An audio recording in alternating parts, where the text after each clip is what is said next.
Hi everyone. In this video, we're going to be doing A Level Maths 9709, paper 32, February, March 2026. This paper is 1 hour 50 minutes long, so we'll try to finish within that time. So let's get started. All right, so for the first question, we are told to solve this exponential equation, and we should give our answer correct to three significant figures. Okay, so first things first, let's copy down our equation. Okay, so the times I'm just going to replace it with a bracket.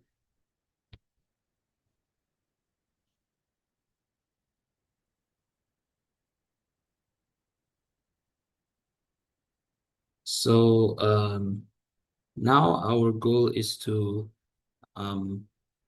like leave out the exponential term alone. So to do that, we're gonna have to split up these powers using our indices laws. So for the first one, x plus 2, we can use this law. So a to the power of b plus c is just a to the power of b times a to the power of c. So therefore, this is just gonna be 2x times 2 to the power of 2 minus 5. And then for this 2 minus x, it's going to be the same, except that the sign will be a division sign. So this basically just 2 over 2 divided by 2 to the power of x equals to 3. Okay, so this 4 times 2 squared is 16. 2 to the power of x minus 5 times 2 squared, that's 20. So this is 20 over 2 to the power of x equals to 3. So now you can see that we have a fraction in here. So to get rid of this, we're just going to multiply both sides by the denominator, 2 to the power of x. So doing that, we get 16 times 2 to the power of x times 2 to the power of x, or 2 to the power of x squared minus 20 equals to 3 times 2 to the power of x. And now let's move everything over to the left-hand side. So we get 16 times 2 to the power of x squared minus 3 times 2 to the power of x minus 20 equals to 0. So if you realize, we actually have a hidden quadratic in terms of 2 to the power of x. So we're going to solve for 2 to the power of x by factoring it out first, the quadratic expression. So 16 minus 3 minus 20. Okay, unfortunately, it's not factorizable.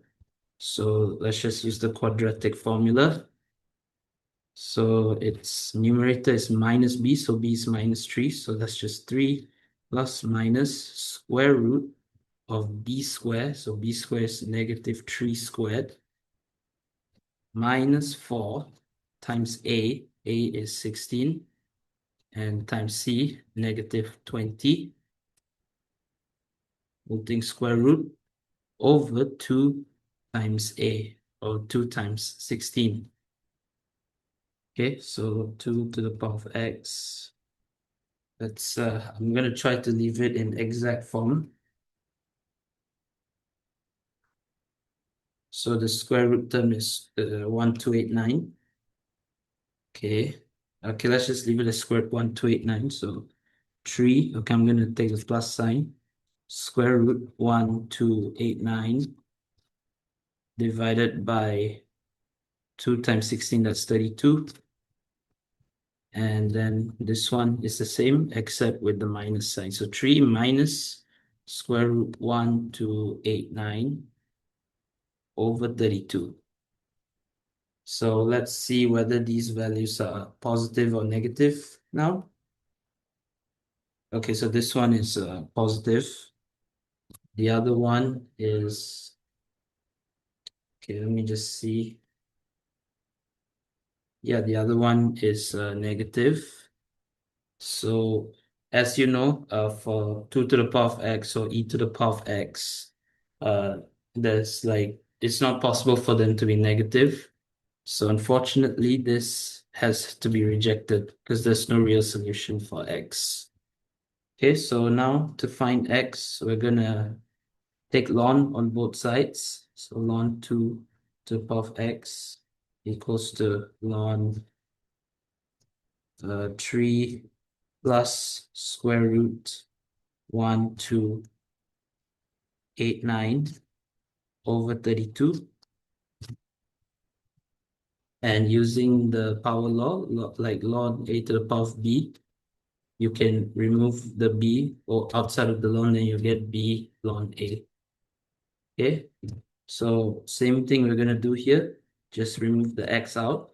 So you get x ln 2 equals to this whole thing, ln 3 plus square root 1289 divided by 32.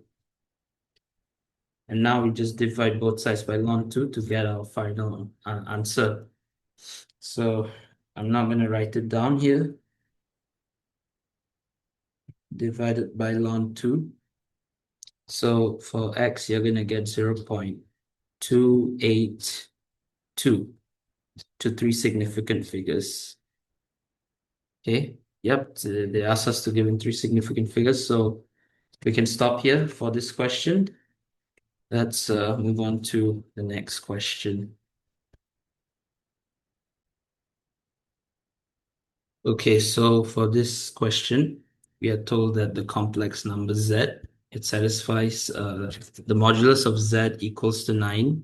So this is one of the inequalities for the locus of z, as well as argand z is between pi and pi over 2, inclusive. So these are the two inequalities that the locus of z satisfies. So yeah, the first part, we are told to sketch the points representing z, the locus of the points that represent the complex number z. Okay, so this is a very typical question. It's very expected, right? So yeah, let's begin. So for the first one, the modulus of z equals to 9. The format that it follows is something like this. So whenever you get like an inequality that says like a complex number z minus bracket a plus bi equals to r, for that inequality, you're going to get a circle with radius r and center a, sorry, and the center is going to be x coordinate a and y coordinate b. So these, the complex number inside the modulus sign tells you the center, and the right-hand side tells you the radius of the circle. And since it's an equal sign, it's just going to be the boundary of the circle. It's not going to be inside or outside the circle, just the boundary. Okay?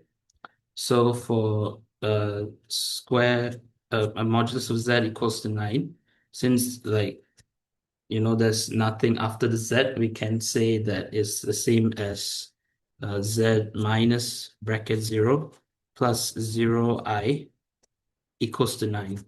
So therefore, the center is just going to be the origin here, and the radius is going to be 9.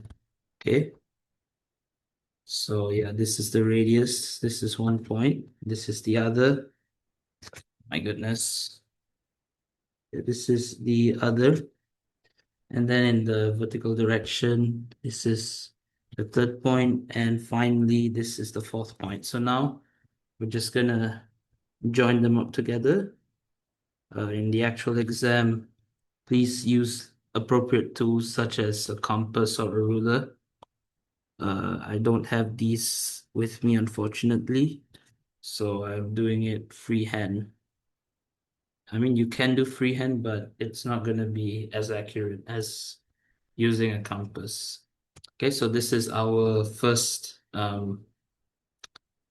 inequality. Now, our second inequality, it says that the argand of z is between pi and pi over 2.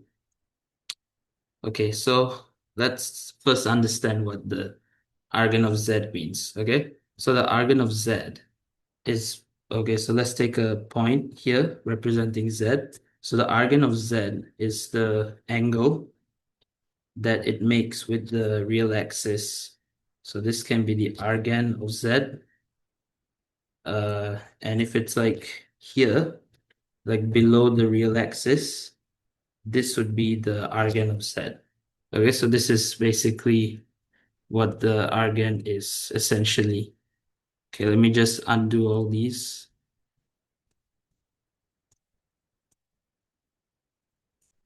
Okay, yeah, so when they say that the argand of z has to be including from pi over 2 all the way to pi, is basically everything from here to here.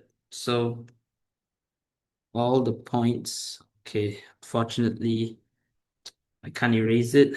My goodness. Okay, let me try erasing it. Yeah, so basically everything here, here, and here is not needed because it doesn't satisfy the argument inequality. So yeah, for Z, it's just this quarter circle. Okay. Yeah, so with that, let's move on to the second part. Okay, so on the second part, they told us on the same diagram to sketch the locus of the points representing this complex number. Okay, so unfortunately, this is a very unique question. Even for me, I've seen it for the first time, but don't worry, it's possible to do this, okay? So this is the way that we're gonna deal with this question, okay? So first things first, we're gonna let Z, the complex number that we're interested in, I mean that we sketched the locus of in the previous part, be x plus iy, and we're gonna let Z conjugate, so the star actually means conjugate, plus 3 be a plus ib. And we're gonna re-express it in terms of x and y. So Z conjugate, that's just x minus iy plus 3. So grouping all the imaginary and real terms, we get x plus 3 plus I minus y. Yeah, so this is the this is the Cartesian form of the complex number that we're interested in, okay? All right, so now we're gonna express okay, this inequality, the square root z equals to 9 in Cartesian coordinates. So the modulus of z in Cartesian, it just is basically just a square root x squared, the real part, plus y squared, the imaginary part, equals to 9, okay? So you take the square root out, you'll get x squared plus y squared equals to 9 squared. Okay, so this is all that we have. So this is equation 1. And now we're going to replace all the x's and the y's with a's and b's. So equating the x and y version with the a plus ib version of this complex number, we can see that a is equals to x plus 3. So therefore, x is just a minus 3. So this is just a minus 3 squared. And for y, we can see that b is negative y. So y is just negative b. So this is going to be negative b squared equals to 9 squared. So simplifying everything, like we're not going to expand it. Okay. Just removing all the negative signs, we get a minus 3 squared plus b squared equals to 9 squared. Okay, now this step is very simple. We're going to replace a with x only, not the plus 3. We're not going to add the plus 3. Otherwise, we're going to go back to this first form. That's not our goal. We will just replace x with a with x and b with y, not negative y. Okay, simple as that. We will finally get our Cartesian equation for the loci of z conjugate plus 3. So it's x minus 3 plus y square equals to 9 square. Yeah, so now we can sketch the circle which represents the locus of our complex numbers. So we can see that the x coordinate is 3, the y coordinate is 0. So this is where the center would start, okay? And yeah, keeping in mind the argument inequality, we're not going to draw the full circle, but since this one is the conjugate, so if you don't know, I'm just going to sketch it quickly. So we let this one be z. The conjugate of z would basically just flip over the real axis. So it will look something like this. So the same thing would happen to the argument of this. So instead of like, how do I say? So instead of, being in this orientation, it's going to flip over the real axis. Okay, so let me just, okay, so the radius is 9. So it's here and 9, yeah, here. Yeah, so the circle is going to be like this for part B, okay? So these are our locus for part B, Z conjugate plus 3, as well as part A, Z, okay? Yeah, so in conclusion, this is how you sketch the locus of a conjugate. Okay, any conjugate Z, even just a Z conjugate minus whatever number. Yeah, so you can use this method, okay? Yeah, and remember for the conjugate, the argument always flips, okay? It becomes, how do I say? It becomes like inverse, okay? Yeah, it's the opposite direction. Okay, yeah, so with that, let's move on to the next question. Okay, so before we get started with the next question, I made a small mistake in here.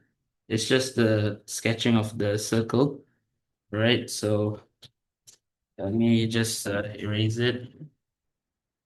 Yeah. All right. So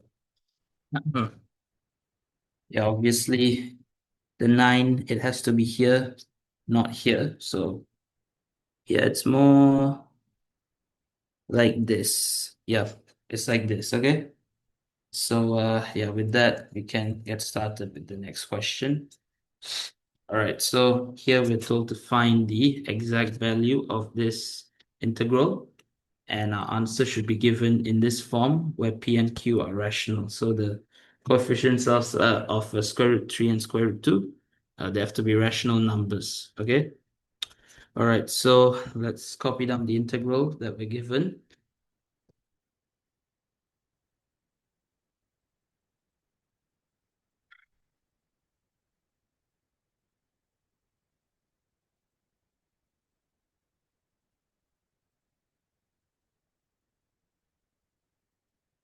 Okay, so let's ask ourselves like which integration technique do we have to use here? So you can see that obviously this function is a product of two functions. So naturally you would go like, okay, integration by parts seems to be the best option. However, we can see that the functions that we have, they're of the same type, and for that, integration by parts is not really the best option, so we can't really use that. So that leaves us with no choice but to use integration by substitution, because that's the only other integration technique that you guys have to learn in this syllabus. Yeah, so we have to use integration by substitution. So let's see if there's like anything that we can substitute and like make it equal to the derivative. So, okay, so if we make this u, if you integrate it, you'll get a much more complex a much more complex expression that is not within this function. So that's not suitable. You can't make that u. For this, um, yes, it is possible. Okay. So the reason why it's possible is because you can simplify sine 2x using your trig identities instead of just sine x and cosine x. And we know that sine x is the direct opposite of, like, it's I mean cosine x is the derivative of sine x. So that looks like so that definitely tells us that we should make sine x equals to u. Okay, so all right, so first let's simplify the sine 2x in terms of just sine x and cosine x using our double angle formula. So if you go to your MF19 under your trigonometry, yeah, so sine 2a, you can see it's just equals to 2 sine a cosine a. So that's what we're going to be using, right? So 3 sine x times 2 sine x cosine x.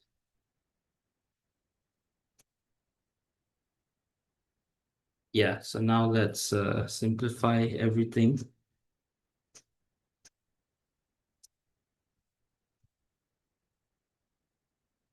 So 3 times 3 is 6, sine x times sine x, that is sine square x cos x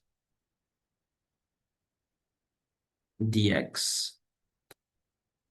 All right, so now I hope you can see that, after expressing it in this form, why we should be using integration by substitution. Because if we make sine x equals to u, we know that, sine x, you differentiate, you get cosine x, which is also inside the integrand. So making du, like it would basically make the integral a lot simpler to solve, okay?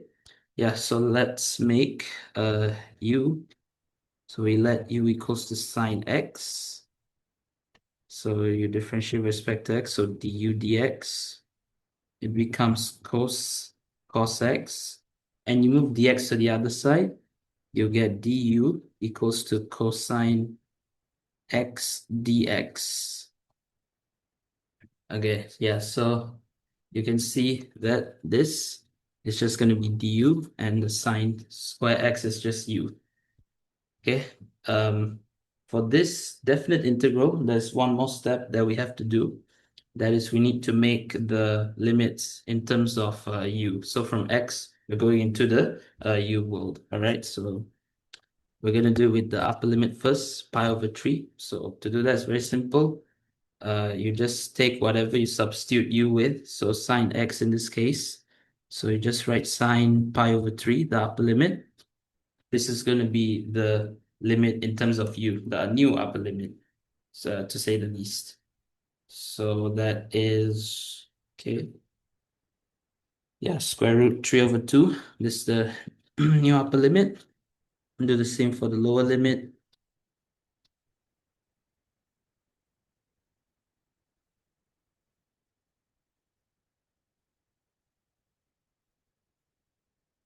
Yeah, this is square root 2 over 2.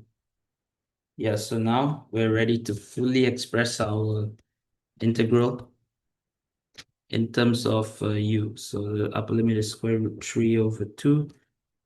Lower limit is square root 2 over 2. Yeah, and then the sine square x, this is just 6 u square du. So integrating this, you add 1 to the power, so 6 u cubed divided by the new power 3. Yeah, so this is square root 3 over 2, square root 2 over 2. 6 divided by 3, that is 2. U cubed, square root 3 over 2, square root 2 over 2. All right, so now we're going to substitute it in. Goodness, square root 3 over 2 cubed. Sorry.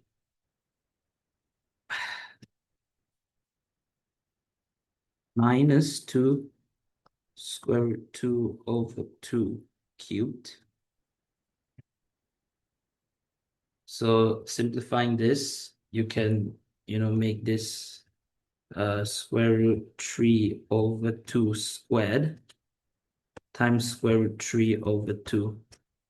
So that would make it 3 times square root, like the numerator becomes 3 times square root 3, and the denominator becomes just 8, okay? So this becomes 3 over 8 times square root 3. Yeah, okay. Yep. Minus 2 square root 2 over 2. So this becomes 2 over 8 square root 2.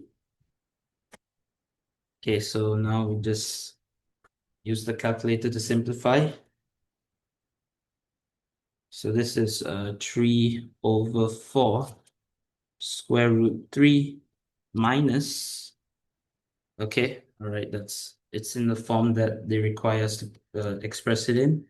2 times 2 over 2, 8, that is minus half square root 2.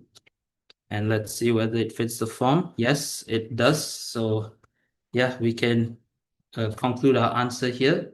And if you want to be like extra sure about your answer being correct, if your calculator has it, you can just type in this integral directly into the calculator and see whether it's, equals to this expression that you got. Okay.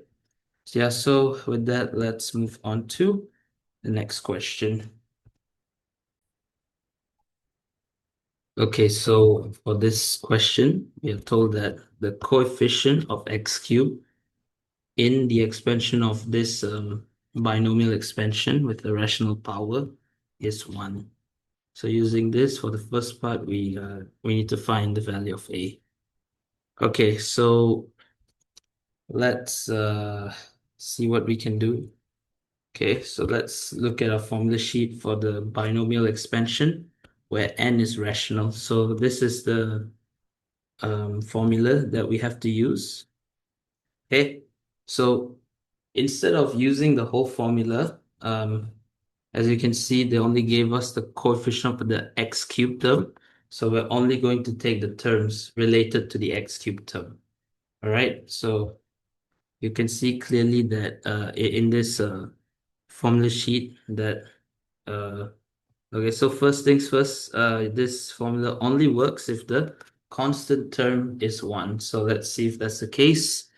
Fortunately for us, it is. So that's good. So yeah, you can see that the x term is just nx, x squared is n minus 1, and x cubed is this whole term.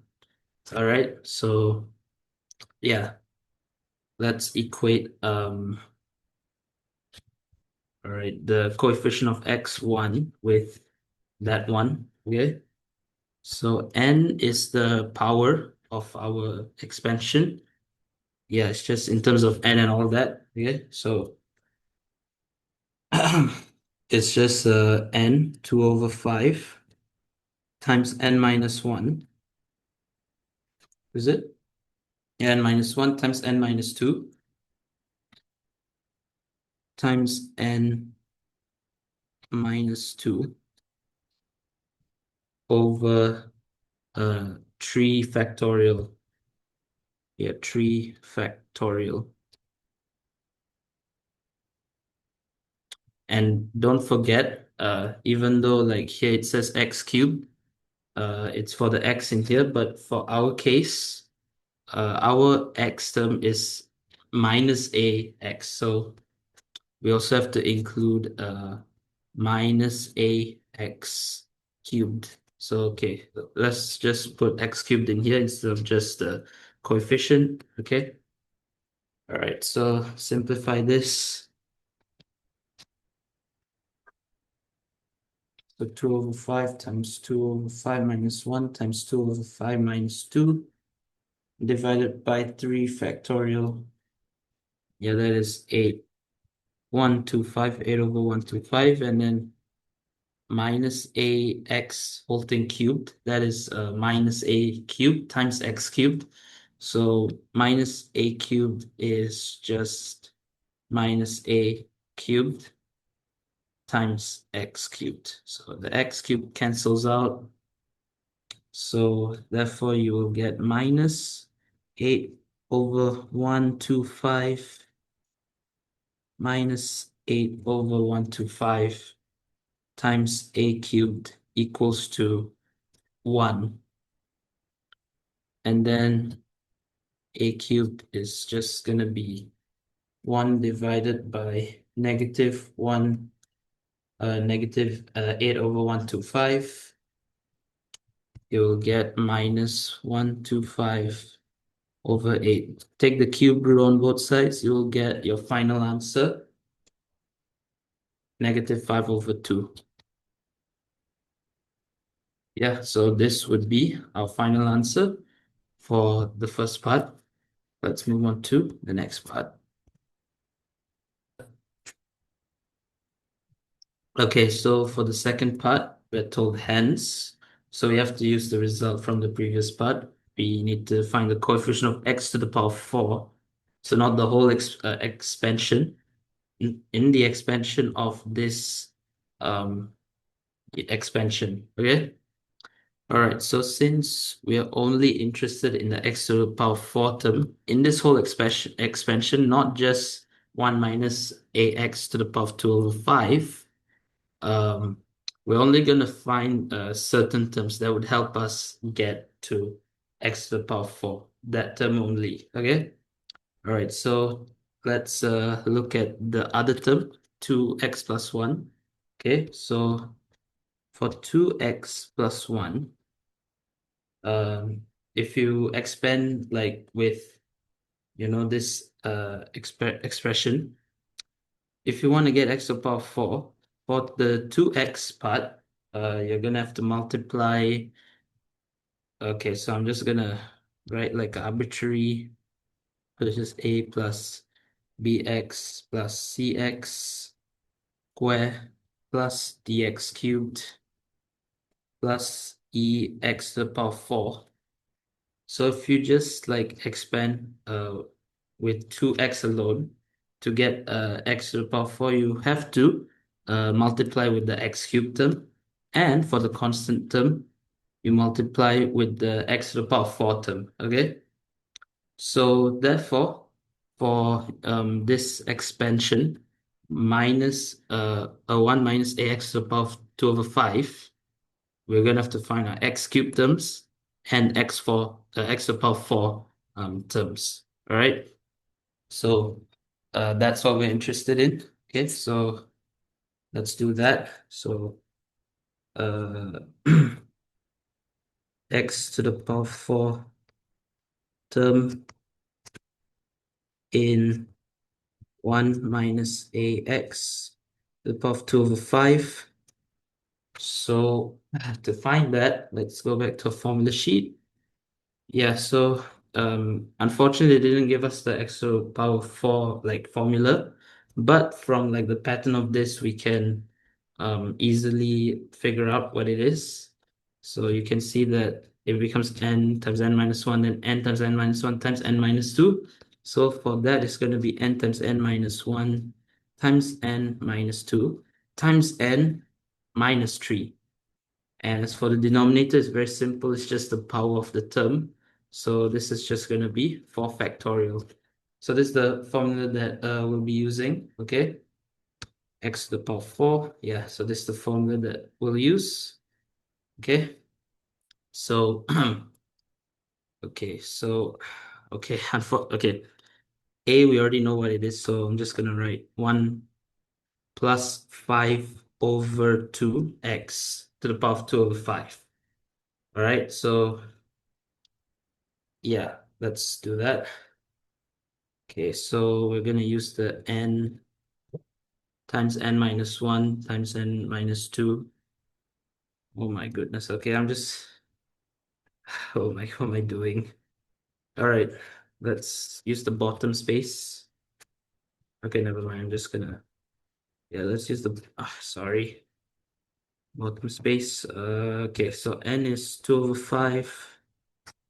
N minus 1 is 2 over 5 minus 1. N minus 2 is 2 over 5 minus 2 times 2 over 5 minus 3 over 4 factorial. And the x cubed here, like I said, it has to be 5 over 2x cubed. So 5 over 2 cubed, sorry, 5 over 2 to the power 4 times x to the power 4. I'm just going to leave it, okay? Okay, and you know what? I'm just going to keep it, all right? So just type it all in your calculator.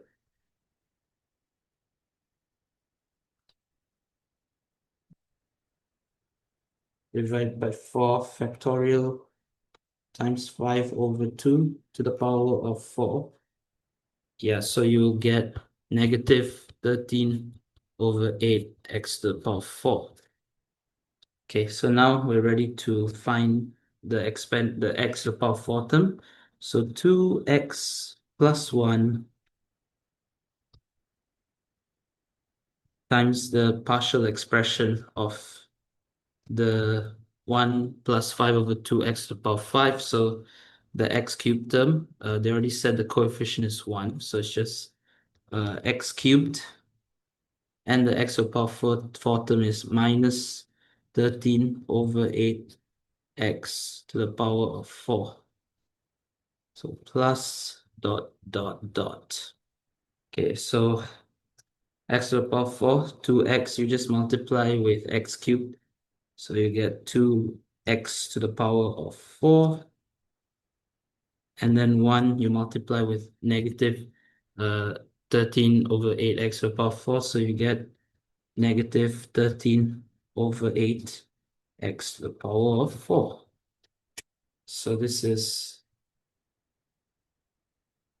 just 3 over 8 x to the power of 4. So therefore, our answer in here, my goodness, is just 3 over 8. Okay, so yeah, this would be a final answer for this part. Let's move on to the last part. Okay, so for this last part, we are told to state the set of values of x for which the expansion in 4 part B is valid. Okay, so this is a very common like 1 mark question that always appears in a binomial expansion question, and you must know how to do this. Okay, so to answer this, let's go back to the formula sheet. So after the n is rational part, you can see there's this tiny part where it says that the modulus of x has to be less than 1. So if you remove the modulus sign, that's the same as saying that x can only be between negative 1 and 1, okay? And for here, the x that they're referring to is the x in the bracket. Okay, so for our case, for this binomial expansion, we're expanding 1 plus 5 over 2x to the power of 2 over 5. So for us, 5 over 2x has to be less than and more than -1, okay? And so, yeah, just make x a subject by multiplying by 2 over 5, okay? Then you'll get negative 2 over 5 x 2 over 5. Or you can say that the modulus of x is less than 2 over 5. Yeah, so this would be our final answer for this last part. Let's move on to the next question. Okay, so for this question, we are given a complex number in terms of fraction, so it's not rationalized, and we're told that lambda is a real constant. So for the first part, we are told to find the value of lambda for which argand z is pi over 4.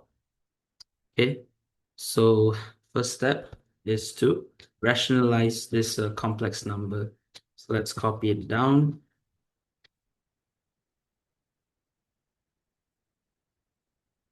Okay, so in order to rationalize a complex number, you have to multiply by the conjugate of the denominator, like on both the numerator and the denominator, okay?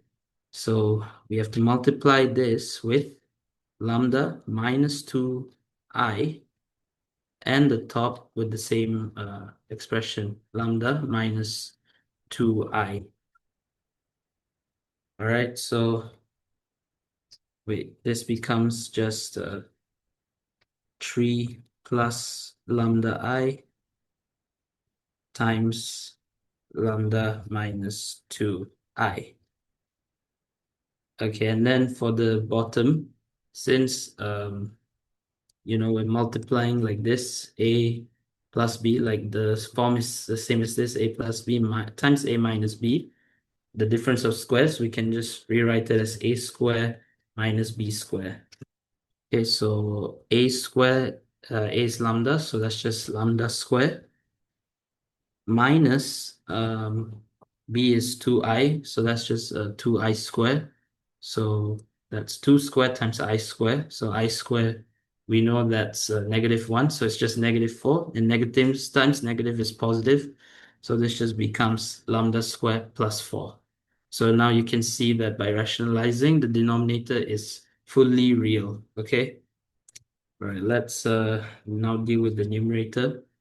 So 3 times lambda, 3 lambda, 3 times minus 2i, that's minus 6i, minus lambda I times lambda, that is plus lambda square I, and lambda I times negative 2i, that is negative 2 lambda I square. So I square is -1, so -1 times -1, that's positive. So positive 2 lambda over lambda square plus 4. Okay, so let's simplify the real and imaginary parts. So lambda, 3 lambda plus 2 lambda, that is 5 lambda. And then the I terms, that's just lambda square minus 6i over lambda square plus 4. Okay, so now we're going to just split up the fraction, okay? So splitting up, it will give us 5 lambda over lambda, it's lambda square plus 4 plus lambda square minus 6 over lambda square plus 4i. Yeah, so this is our rationalized complex number.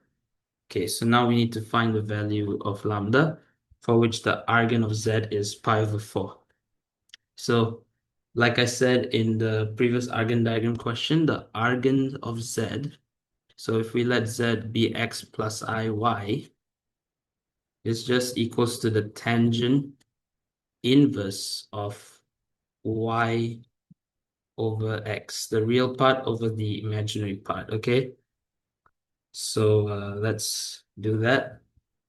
So yeah, tangent inverse of the y part. So this is the y part, lambda square minus 6 over lambda square plus 4.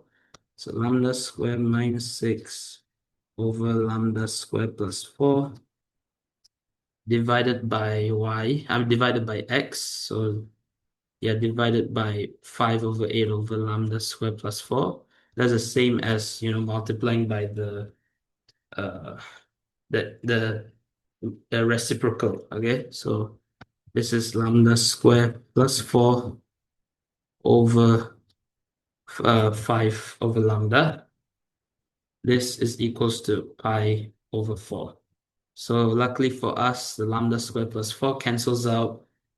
And by moving the tangent, by moving the tangent inverse, so we'll get tangent pi over 4 is equals to lambda square minus 6 over 5 lambda. Okay, so we know that, tangent pi over 4 is 1. So, therefore we'll get lambda square minus 6 times 5 lambda times 1. Okay. And therefore, this becomes lambda square minus 5 lambda minus 6 equals to 0. Okay, so 1 minus 5 minus 6. Factorizing it, we'll get lambda minus 6 times lambda plus 1.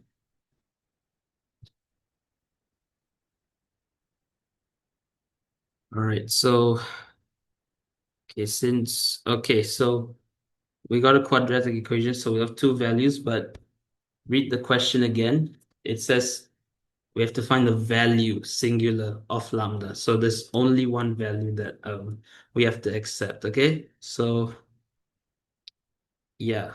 All right, so let's see which one to accept. Okay, let's just solve it first. So we got lambda equals to 6 and lambda equals to -1. All right, so now we're going to, I'm just gonna make a space here. Oh my gosh, it's not working. Okay, yeah, so this is the space. Okay, I'm gonna just substitute the different lambda values. Substitute lambda equals to 6. So for that, our z is gonna be 5 lambda over lambda square plus 4. That is 6 times 6 square plus 4. That's 3 over 4 plus lambda square minus 6. So lambda square minus 6. Yeah, that's also just 3 over 4, the imaginary part. So yeah, you can see that. Okay, so if we okay, so if we draw this in an Argand diagram, you can see that it occupies the first quadrant. So like both the real and the imaginary part is positive. So therefore, the argument is also going to be positive, pi over 4 to be exact. All right. Okay, you know what?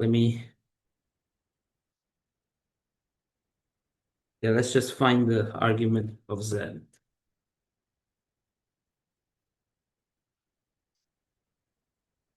The tangent inverse of 1 is pi over 4. And then now we substitute the other value, lambda equals to -1. Yes, so z is equals to 5 lambda, 5 times -1 over -1 squared plus 4. That's -1. and lambda square minus 1 square minus 6 over minus 1 square plus 4.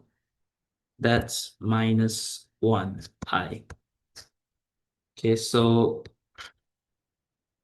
if like you sketch it on an Argand diagram, it's gonna look something like this. Oh my goodness. It's gonna look something like this. All right.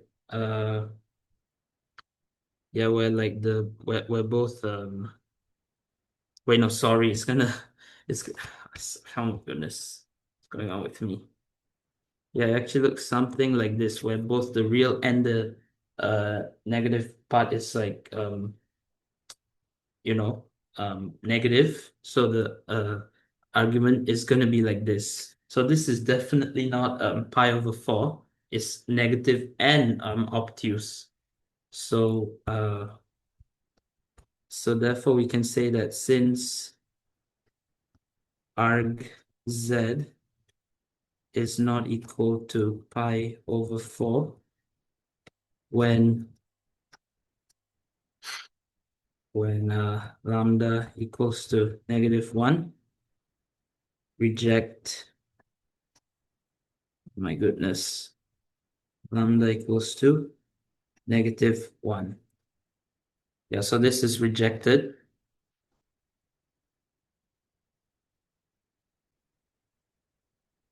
Yeah, so this is going to be our final answer for the first part, lambda equals to 6. Let's move on to next part. Okay, so for this second part, we are told to use the value of lambda found in 5 part A, the previous part. We're going to find the exact value of the modulus of z, making your method clear. So you have to show every step of your working, like even maybe the calculations, okay, just to be safe. All right, so this is a very, very simple question. So we know that the modulus of z. So, okay, let's see what our z is. Yeah, so this is our z that we found here. Okay, you know what? Let's just substitute it again. Okay, so, okay, let's state our lambda value first. So lambda is equal to 6. So, okay, oh my gosh. Yeah, okay, so let's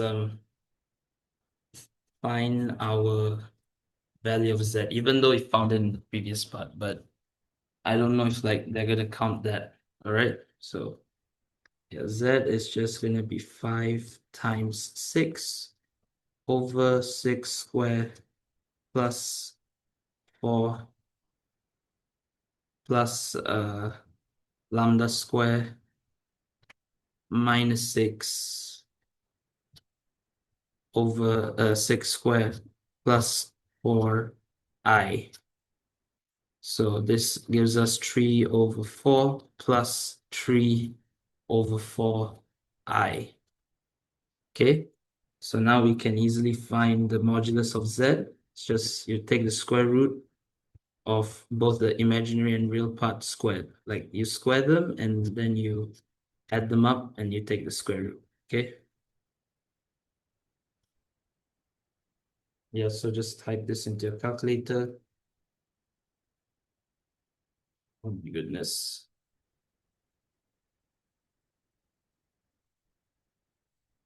So this is 3 over 4 square root 2. Yeah, so this would be a final answer for this part as well as the entire question. Let's move on to the next question. Okay, so for this question, we're told that this polynomial, where the degree is to 4. Okay, wait, let me give me a while. So this polynomial here is denoted by px, and we're also told that this quadratic polynomial x squared plus x plus 1 is a factor of p. So this is the main keyword. Okay, so for the first part, we are told to find the values of a and b. All right, so first things first, let's think about our usual way of doing this question. So usually we're given like a polynomial, right? And like, with unknown constants, unknown coefficients, And then we're told that, okay, so this is a factor of that. So what do we do then? We equate it to 0, right? And then we find the values of x of the factor, right? And then you substitute those values like back into the polynomial px, and you equate it to 0. And that's how you solve for your A and B. That's our factor theorem, right? That's the usual way. However, if we try to equate x squared plus x plus 1 into 0, like if you just take out your calculator and try to solve for it, or even I'm just gonna like use the b squared minus 4ac, the discriminant method. Yeah, so b squared is 1 square minus 4 times a is 1, c is also 1. So you can clearly see that it is less than 0. And since it's less than 0, when you equate it to 0, you're not going to get any real solutions. Therefore, you cannot, use your usual method. So we need to use a different method, okay? So for this, we're gonna like try to guess. Okay, so our first step here is to try to guess the other factor that, when you multiply it with this, gives you px, okay? All right, so let's just write down the factor that we're given. And now let's try to write down the factor, like try to guess what polynomial we have to multiply it with in order to get px, okay? So for px, the degree of this polynomial is 4. So therefore, in order to get that, the degree of this polynomial has to be 2 because the degree of this polynomial is 2. So if you want to get a term in terms of x to the power 4, this term has to also be an x squared term. So I'm just going to write a general like letter. I'm just going to write big A x squared. Yeah, and then the rest, you know how it goes. It's a general quadratic. Bx plus big C will equate it to px. Okay. All right, now we're going to expand it and try to, make it in this in a similar, like we're going to make the format similar to px, okay? Yeah, so so px is therefore, so let's find the x to the power 4 term. So to get that, you multiply x squared and ax squared, okay? So it's just ax to the power 4 plus, okay, so for the x cubed term, let's see what you have to multiply with the x squared term in order to get x cubed. So clearly you have to multiply bx, okay? X squared plus bx gives you bx cubed. So this is b. And then for the x term, so what do we have to multiply with this in order to get x cubed? So for x, you multiply it with ax squared, and then you'll get ax cubed. So this is plus ax cubed. Okay, let's see if we can multiply with 1.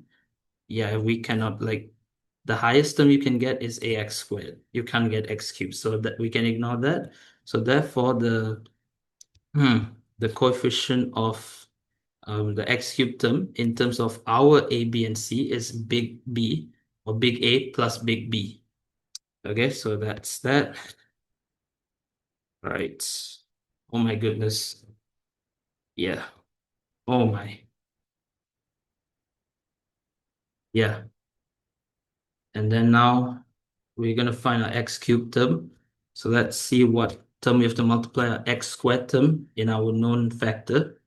So we have to multiply obviously c. X squared times c, that gives us cx squared. So this is c. And then for x, you multiply it with bx, then you get bx squared. So c plus b. And then for 1, you multiply it with a. Then you get ax squared, okay? So this is a plus b plus c equals to x squared. And then now for x term, uh, we can only multiply with x. We cannot multiply with x squared, obviously. So you have to multiply with c to get cx. And for 1, you have to multiply with bx. So it's cx plus bx. So we can write b plus cx. And then finally, the constant term, you just multiply the two constant terms, 1 and c. So then you get plus big C. Okay? All right.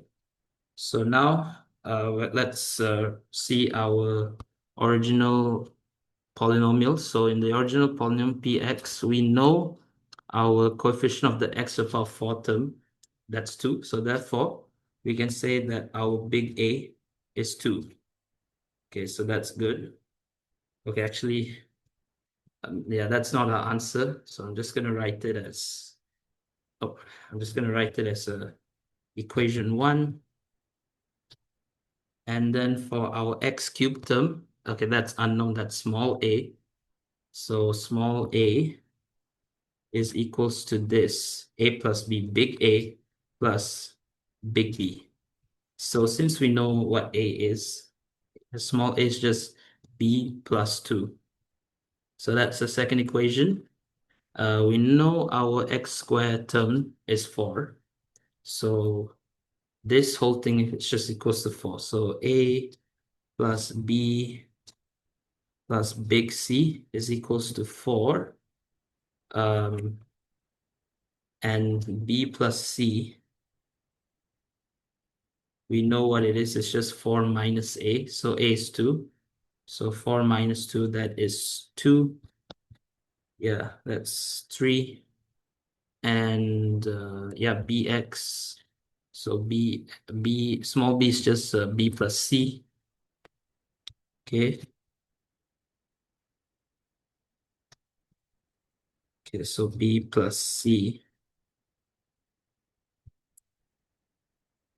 That's small b. So that's equation 4. And finally, c is -3. So c is -3. Yeah. Okay, that's good. Yeah, so we can substitute equation 5 into 4 to get our b. All right. Wait, no. Uh, okay, so all right, let's substitute equation 5 into 3 first. Okay. So we're gonna sub 5 into 3. Okay, so this is b plus c, so b minus 3 equals to 2. And then you would get big B equals to 5. Okay, so this is our equation 6. Okay, now we know all of our A, B, and C. So now we can find the small b. So equation 4. So small b is just b plus c. So that is 5 plus -3. So 5 minus -3, that is 2. And small a, that is a plus b. So that's 2 plus b. So 2 plus 5 is 7. Okay. So a is 7 and b is 2. So with that, let's move on to the next part. Okay, so for the second part, we're told hence. So we have to use our results from the previous part. We need to show that x plus 3 is a factor of px. So in the previous part, we found all of the factors of px. So yeah, so now we're told to show that a linear term is also a factor of px. So what they mean is so what they're basically telling us is to factorize the other factor that we found in the previous part. Okay, so uh okay. I'm sorry.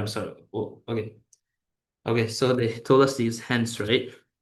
So we have to use our values of a and b that we found. Okay, so we're just gonna substitute it into px. Okay, so px is basically 2 times x to the power 4 plus ax. So a is 7, 7x cubed plus 4x squared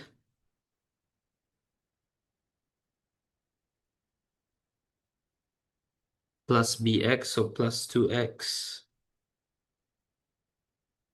minus 3. So this is the full polynomial that we have.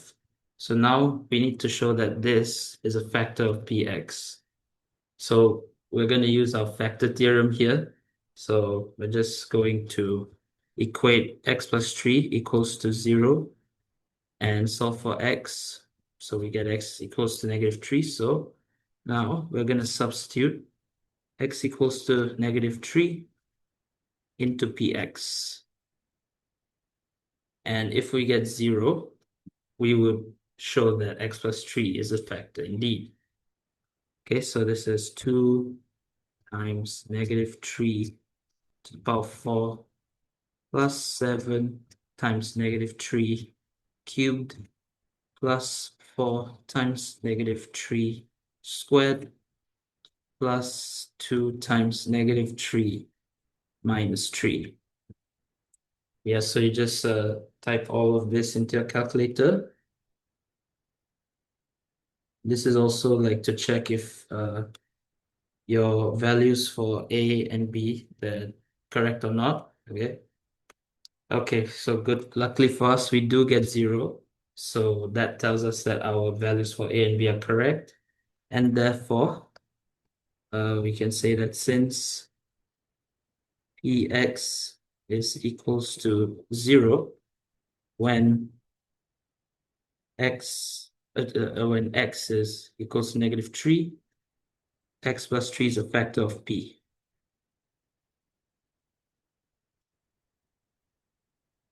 A factor of Px. Yeah, so this would be a final answer for this part as well as the entire question. Let's move on to the next question. Okay, so for this question, for the first part, we are told to sketch a suitable pair of graphs. We need to show that this equation has exactly one root in this interval for x between 0 and pi. Okay, so by looking at the equation, we already know what graphs to sketch. So we're just going to sketch the left-hand side, y equals to ln x, as well as the right-hand side, y equals to cosecant half x. All right, so let's sketch the axes that we're going to draw with respect to. So the x-axis, this is going to be 0. This is going to be pi. And this is the y-axis. So let's draw ln x first, okay?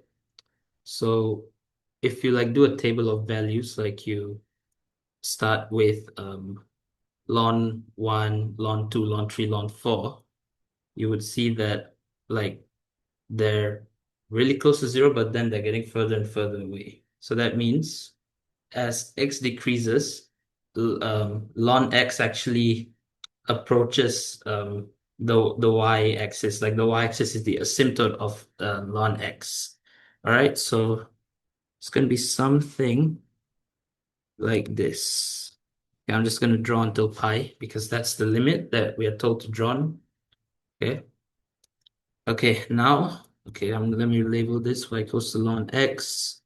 Now we're going to draw y equals to cosecant half x. All right, so if you do like a table of values, okay, so let's first define what cosecant half x is.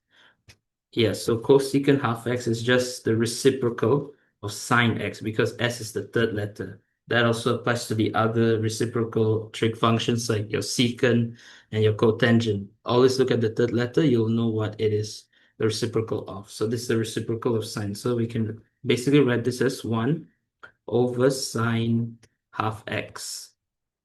Yeah.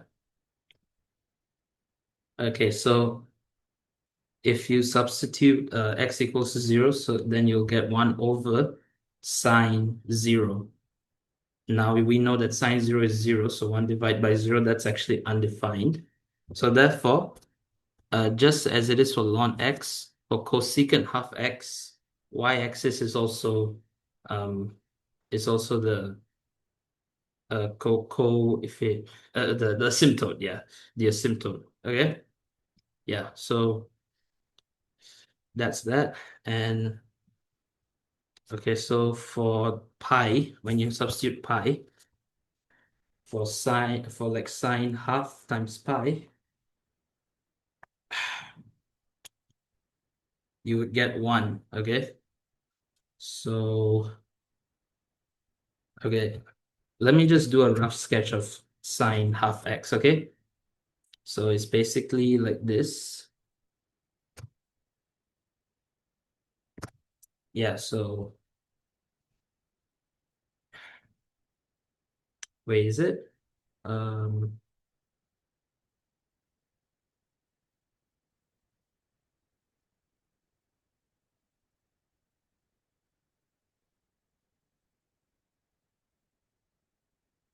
Wait, no, sine.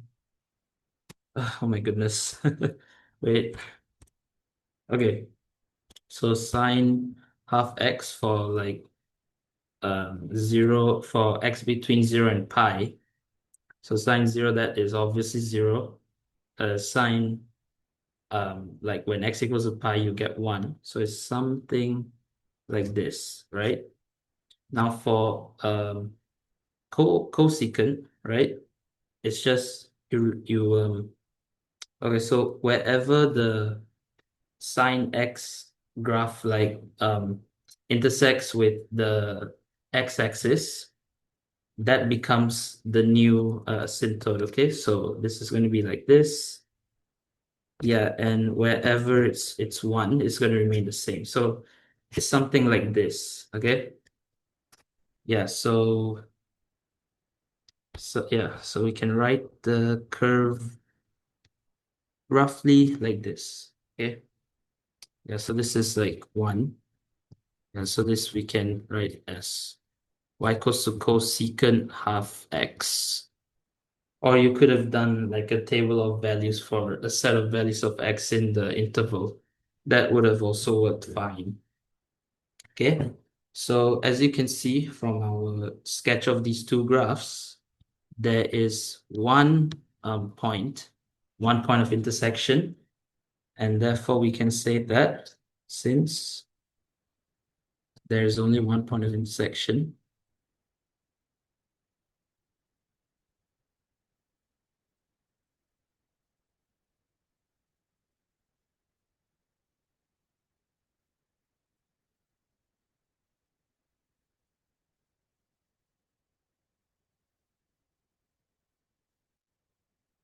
there's only one point of intersection, there's exactly one root.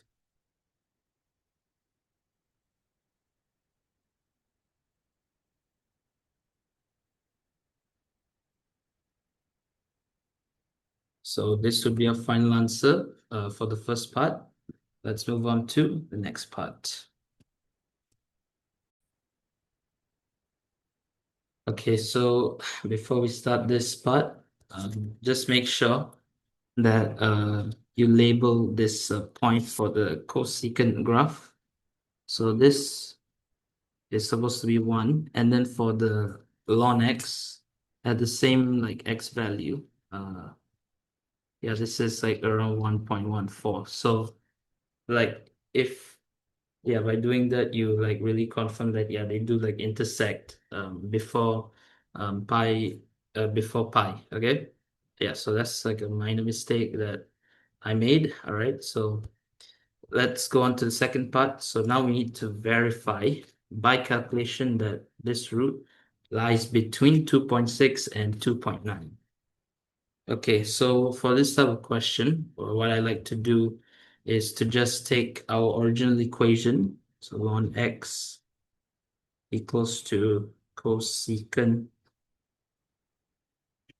half x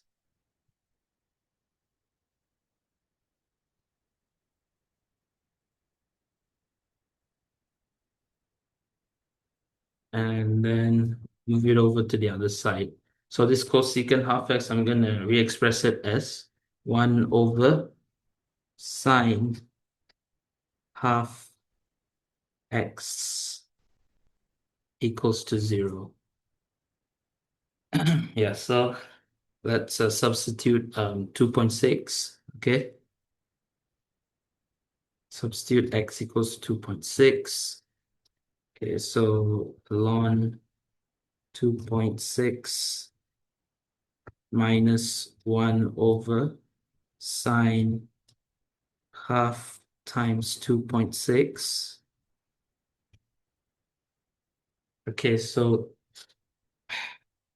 when you're calculating um, the sine half x, you have to make sure that your calculator is in radian mode. Okay. Yeah, so if you do that, you are going to get 0.153 to 3SF, and that is more than 0. Now you will substitute x equals to 2.9.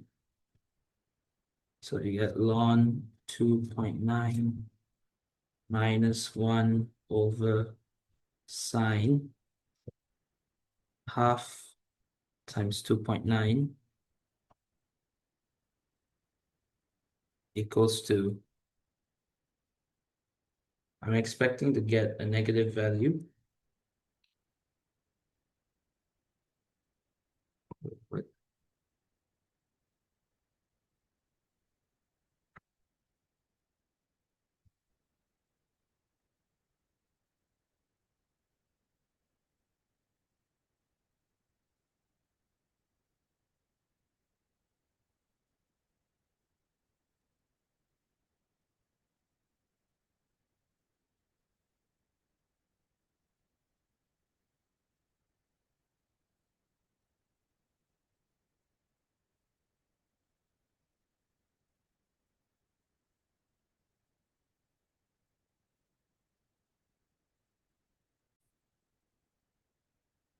Okay, so I realized I made a mistake in the calculation for x equals 2.6. So it is still positive, but it's not that is 0.0574 in to 3SF, and that is more than 0. Okay, let's do the same for 2.9. Wait, no. Oh my goodness. Wait, let me that's not the value for 2.6. Sorry. Yeah, it's uh um goodness, I need to erase this. Oh wait.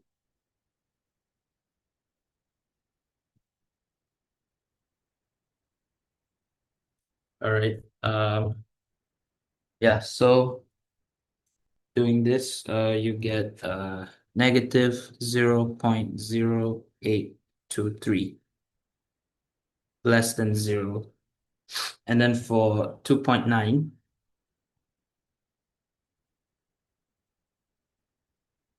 you get 0.0574, more than 0. Okay, so you can say that, okay, since there's a sign change,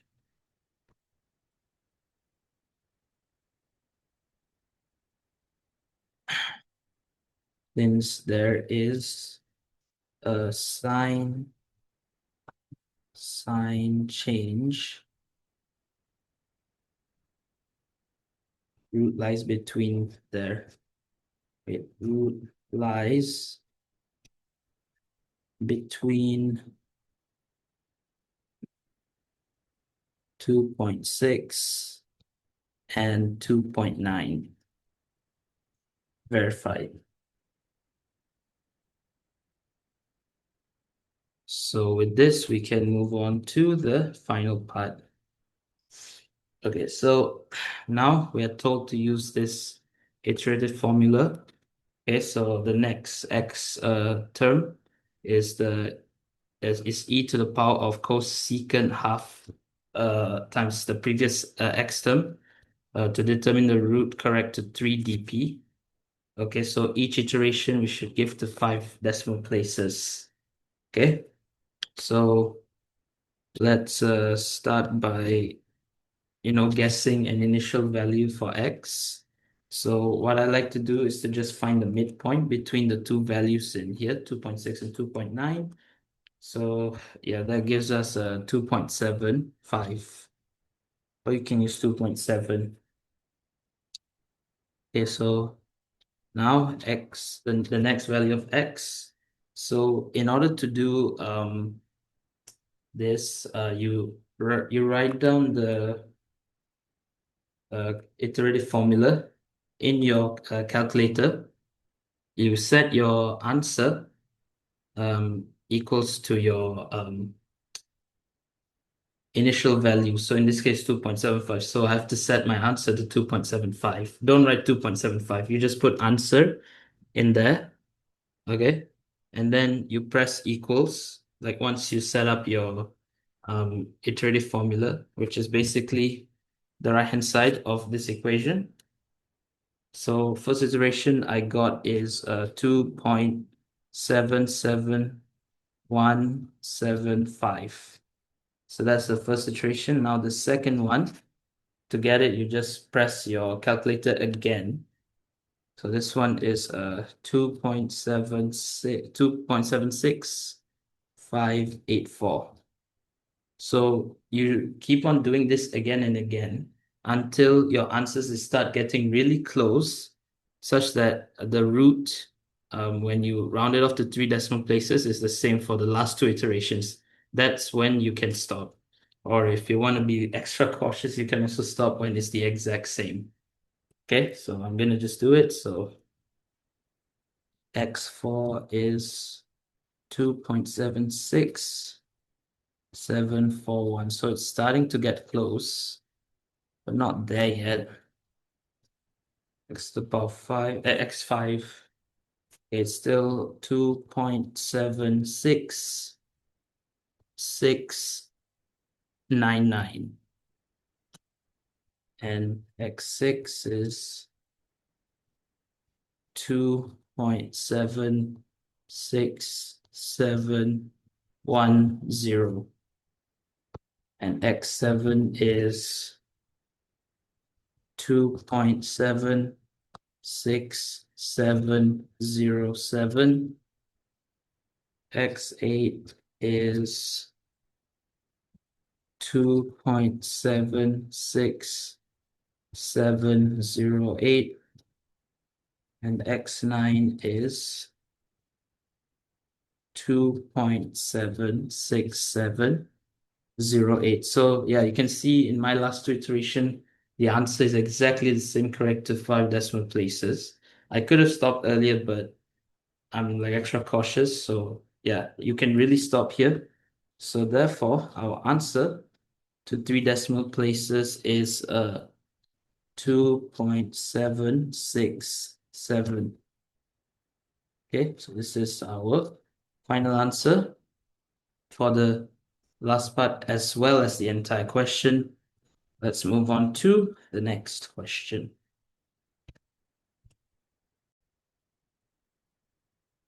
Okay, so for this question, we're told that the variables x and y, they satisfy this DE, the separable differential equation, and we're given the initial conditions y equals to 0 when x equals to 0. So using this, we have to solve the DE and obtain an equation in x and y. So we don't have to like make x or y the subject, okay? We can just stop once we get our unknown constants. Okay, so first things first, let's write down our DE. Let's copy it down.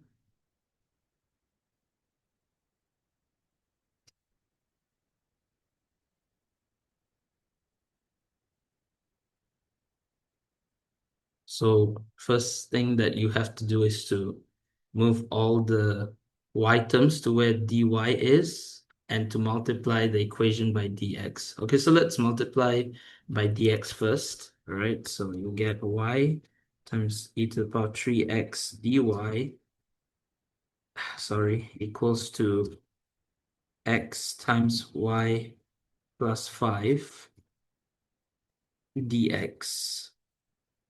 Okay, so let's move all the x term over to the right-hand side where dx is, and vice versa for the y terms, okay? So you'll get y over y plus 5 dy. Oh my goodness. Okay. d uh, dy equals to x. Yeah, so 1 over 3, 1 over e to the power of 3x is just 1 to the power of negative 3x dx. Yeah, so this is our separated differential equation. So now we just have to integrate both of these terms. Okay, so let's integrate this term first. Okay, so in order to integrate this term, let's see the degrees of both the numerator and the denominator. Okay, so yeah, we can see that the numerator is y, so degree is 1. Same for the numerator, it's also 1. So therefore, you can do either long division, or you can do this trick where you add 5 to the numerator, just like below, and then you minus 5 so that you don't change the value of the numerator. Okay, so this is y plus 5 minus 5 over y plus 5 dy. And now you split the fraction like this. So you split it like this: y plus 5 over y plus 5 minus 5 over y plus 5 dy. And then you get 1 minus 5 over y plus 5 dy. So yeah, integrating this is really simple. So for the first term, you integrate, you just get y. And for the second term, you remove the 5 and you just integrate 1 over y plus 5. So to integrate that, okay, let me just write it down. 1 over y plus 5 dy. So to integrate this, you take a look again at the degree of the numerator and the denominator. So the degree of the numerator, since it's a constant, is 0, and the denominator is a linear term, so it's 1. So whenever you have a case like this, where the degree of the numerator is less than the degree of the denominator, you can use your integral is guaranteed to be a ln function. Okay, so you can manipulate it in this form: f prime x over fx, where f prime x is the derivative of fx. And in our case, that's exactly the case. So you can write your integral as just ln fx. My goodness, ln fx. Okay, good. We have 2 pages. So this is y minus 5 ln y plus 5, the modulus of y plus 5. Okay? Yep, so we're done with the left-hand side. Now we're going to integrate this right-hand side, okay? All right, so integrate x times e to the power of negative 3x. Where did the negative sign go? Okay. So in order to integrate this, we can see that it is a product of 2 functions, right? So what do we use when we have a product of 2 functions usually? So obviously we use integration by parts, and here both of the functions that make up the product, they're not like similar functions, they're completely different functions. So we can definitely use integration by parts here. Like, it's more suitable for us to use this. Whereas if we use integration by substitution, I don't see anything that we can, make u and then make and then differentiate it, and then can make it du easily. Yeah, if we do that, we might as well just, yeah, we get an even more complicated expression. So in this case, integration by parts is the best option. All right, so let's see which one should we let u be and which one should we let dv dx be. Well, for that, you're gonna have to use this rule called V8, okay? So L stands for your logs, your logarithms, and I is for your inverse functions. In our syllabus, it's just the tangent inverse. A is for algebraic, so like, any polynomial like x squared, x cubed, whatever. T is for trig functions. And lastly is for exponential functions, so like your e to the power of x, etc. Okay? So in our case, we have an algebraic function as well as an exponential function. So the rule is whichever function comes first, that's what you're going to let your u be. So in our case, the algebraic function comes first. So that's what we're going to let our u be. So u is going to be x, and dv dx is going to be e to the power of negative 3x. So du dx, that's just 1. And v, that's just the integral of e to the power of negative 3x dx. That is minus 1 over 3. Yeah, so that's just, you take the derivative of the power. So you take the derivative of minus 3x with respect to x, you get minus 3, then you divide it by 1. So you get negative 1 over 3 times e to the power of negative 3x times the original exponential function. Yeah, so now we have our function. So now we can integrate it. So if you don't know the integration by parts formula, it's actually given all the way under integration. So this is the formula. So we let our u and dv dx. So this is the form that we have to use, is uv minus the integral of v times du dx. All right. So you multiply your u and v first. So that gives us minus 1/3 x e to the power of negative 3x minus u times du dx. Wait, no. Wait, what am I saying? Oh, wait, no. V times du dx. Yeah, sorry about that. So u times v times du dx, right? Yeah, v times du dx. So that's just negative 1/3 e to the power of negative 3x dx. Okay, so simplifying, get negative 3x times e to the power of negative 3x.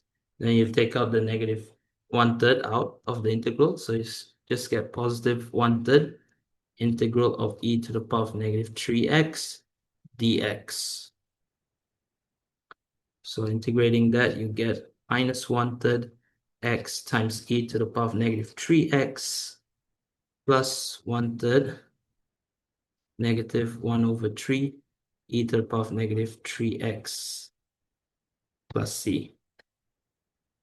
Okay, so therefore, I'm just going to write the integral here one more time. It's negative 1/3 x times e to the power of negative 3x minus 1 over 9 e to the power of negative 3x plus c. I mean, the plus c is not necessary. You could have also put it in here. You know what, let me just put it in here just for safety's sake. But when we combine them into our dE, all right, you just have to keep it on one side, okay? All right, so let's write down our final form. So y minus 5 ln y plus 5 equals to negative 1 over 3 x times e to the power of negative 3x minus 1 over 9 e to the power of negative 3x plus c. Okay, so and now we're gonna substitute y equals to 0 and x equals to 0. So the sub x equals to 0 and y equals to 0. Yeah, so substituting that, we'll get, so this would just, oh my goodness. So this would just be 0. This, when you substitute, it'll just be negative 1 over 9, negative 1 over 9 plus c equals to, so y is just 0, so 0 minus 5 ln y plus 5, 0 plus 5, that's, yeah, that. And then c is just going to be 5 ln 5 minus 1 over 9. All right, so I guess, yeah, so y minus 5 ln y plus 5 is just going to be minus 1/3 times x e to the power of negative 3x minus 1 over 9 e to the power of negative 3x plus 5 ln 5 minus 1 over 9. Yeah, I know it's not very clear, but yep. Okay, you know what? Let me just move the 1 over 9 over to the other side. So 1 over 9 plus y minus all this is equals to all this. So I believe we can stop here. All right, so this would be a final answer for this entire question. Let's move on to the next question.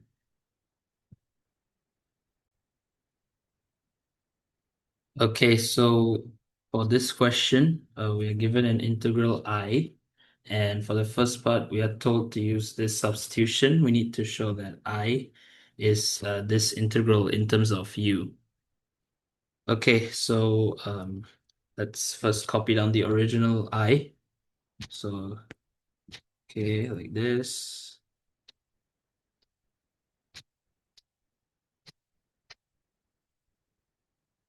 And now,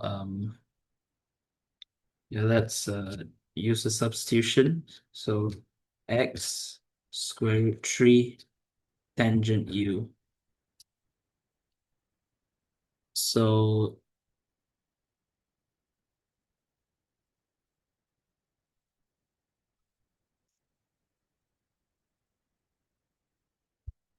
okay, so let's make u the subject in here. Like for integration by substitution, since like the integral that we have to get is in terms of u, we have to make u the subject. Okay, so square root x divided by square root 3 is tangent u, and then u is tangent inverse x over square root 3. And now we're ready to find our du dx. So, to differentiate tangent inverse, we're going to use the chain rule. So first, we're going to completely ignore the x over square root 3. All right, so this is just going to be 1 over 1 plus x over square root 3 squared times the integral of times the derivative of x over square root 3. So that's just 1 over square root 3. So you'll get du dx equals to 1 over 1 plus x squared over 3 times 1 over square root 3. So du dx is 3 over 3 plus x squared times 1 over square root 3. So simplify, you will get square root 3 over 3 plus x squared. Okay, let's make Okay, let's make dx the subject this time. Yeah, so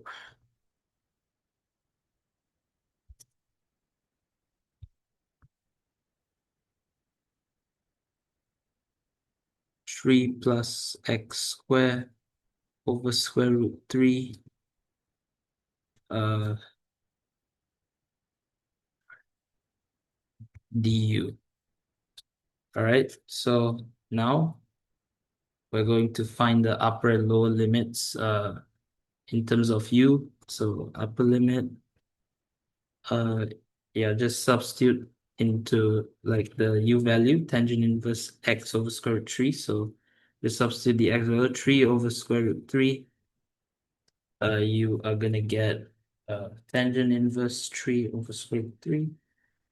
You get pi over 3, and the lower limit is tangent inverse 1 over square root 3. You'll get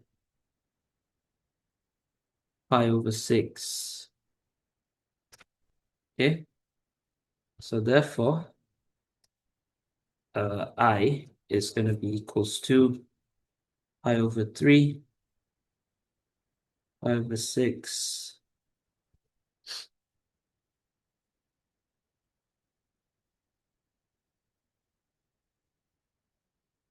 Oh, and then, oh, shoot, I forgot to substitute into the x cubed term. Yeah, so the x cubed term, you can just use this, just cube both sides. So you cube square root 3, you'll get 3 square root 3 tangent cube u, tangent u cubed, okay? So yeah, this is going to be square root 3 tangent u cubed over 3 plus x squared, then dx is times 3 plus x squared over square root 3 du. Yeah, so you can see this cancels out as well as the square root 3, and therefore you end up with your final integrand, pi over 3 pi over 6 integral of 3 tangent cubed du, which is the exact result that we have to show. So we can write shown here. So with that, we can move on to the next part. Okay, so for this part, we are told hence or otherwise, we need to find the exact value of I, and our answer should be given in this form where P, Q, and R are rational. Okay, so let's first start by writing down what I is. So the upper limit is pi over 3, lower limit is pi over 6, and yeah, the integral is 3 tangent cube u du. Okay, so how do we get started integrating this? Well, as you can see, yeah, because it's like a product, you would immediately think of integration by parts. However, that's not going to be ideal as like no matter which one you make, which one you make dv, um, it'll actually give you a more complicated expression to work with. So that's not ideal. So we have no choice but to use integration by substitution. Okay, so the way to do that is like to figure out like to split the tangent cube in such a way that you can use a trig identity and substitute the derivative of whatever you want to make u equals to. Okay, so it's like 5 over 3, 5 over 6, and this one you can split into 3 tangent u, tangent square du. Okay, so now what do we do? So now we can we can substitute tangent square u with a trig identity. Yeah, so this is the trig identity we're talking about. So you can see that if you make tangent square theta the subject, you'll get secant square theta minus 1. Okay, so this is secant square u minus 1 du. Okay, so this one just expanded out. 3 tangent u secant square u d minus 3 tangent u du. Okay, so now we're going to split up this integral into like two parts. Like we're going to separate it. So this would then become pi over 3 pi over 6 3 tangent u secant square u du minus integral of pi over 3 pi over 6 3 tangent u du. Okay, so to integrate the first one, we can use a reverse chain rule or reverse um, differentiation. Okay, so that's like the same thing as integration by substitution, but like we don't actually like write down anything. It's going to be quite troublesome, in my opinion. So, okay, let's pretend we make this equals to, I don't know, t, and then you differentiate t with respect to u, you'll get secant square u du, okay? So therefore you will get 3 t, you'll get 3t dt as your indefinite integral. And when you integrate that, you're going to get 3t squared over 2. Okay, so you basically get 3 over 2 tangent square u. So this is your indefinite integral, and yeah, you plug in the limits.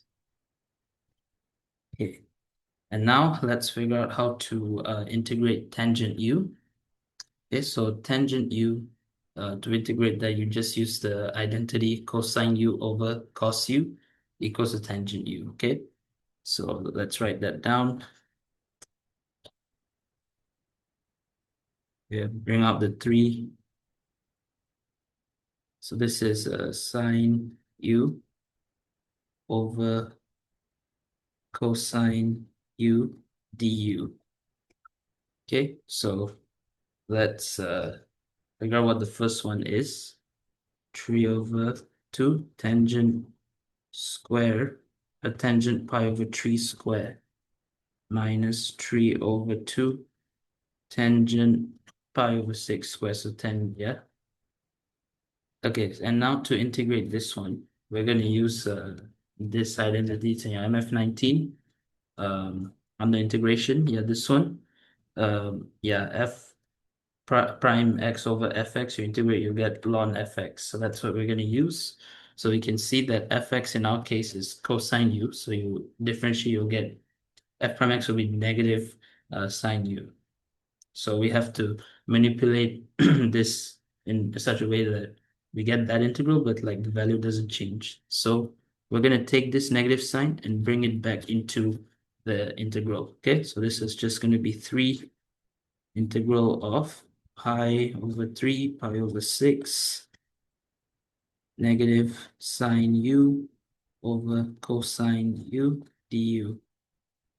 Okay, so the first part, let's see what it's equals to. Minus 3 over 2 tangent pi over 6 square. Yeah, so this one is 4. And then plus 3. Yeah, so this one is ln cos u pi over 3 pi over 6. So this is 4 plus 3 ln cosine pi over 3 minus ln cosine pi over 6. So 4 plus 3. Okay, so ln cosine pi over 3, that is gives you ln half minus ln cosine pi over 6 minus ln square root 3 over 2. So this ln expression you can simplify using ln A minus ln B equals to ln A over B. Yeah, so we're going to do that. So 4 plus 3 ln 1/2 divided by square root 3 over 2. You're going to get 1 over square root 3. So, simplifying that, like in terms of like rational power form, that's just 3 to the power of negative half, okay? And then you bring down that power, since in the form that we have to express it, there's no like power in the ln. So we bring that down using the power law. And with that, you'll get 4 minus 3 over 2 ln 3 as your final answer for this entire question. Okay, so yeah, this would be all for this question. Let's move on to the next question. Okay, so for this question, we're told that x and y, they are related to this question where k is a constant. And for the first part, we're supposed to show that dy dx is equals this. So dy dx is show that it's entirely in terms of y and x. There's no k. Okay, so yeah, this is an implicit differentiation question. So first things first, we will differentiate both sides with respect to x.